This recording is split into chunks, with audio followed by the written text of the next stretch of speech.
Kwa hiyo Watanzania wawe na amani. Wawe na amani kabisa. Naam.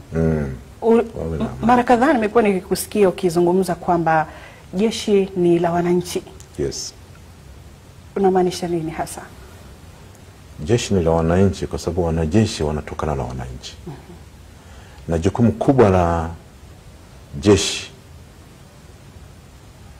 ni kulinda mipaka ya nchi na uhuru wa Jamhuri ya Muungano wa Tanzania.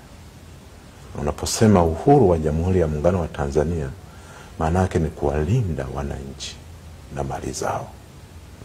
Sasa kwa kuwa tunatokana na wananchi, si jeshi linalotoka nje, ni sehemu, ni watoto wa wananchi. Kwa hiyo lazima liwe ni jeshi la wananchi. Maana ukisema jeshi la wananchi alafu watu wanaogopa wanajeshi hawa. Hapana. Walipo ushirikiano kwa sababu majukumu ya jeshi yako wazi. Kwa nini uogope? Wewe ni sio mhalifu.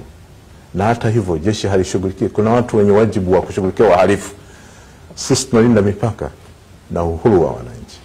Kwa hiyo tunabaki na kauli kwamba katika masuala ya ugaidi Tanzania sio kisiwa. Hapana. Ndio maana nasema ugaidi huu uko mahali pote na hauna mipaka. Mtu anaweza kaja kama mtu wa kawaida kabisa. Dhamira ndiyo itakayoonyesha kwamba huyu sio mwenzetu. Dhamira yake na vitendo atakavyovifanya vitaonyesha kabisa kwamba huyu sio mwenzetu. Kwa hiyo lazima kushughulika naye. Yes.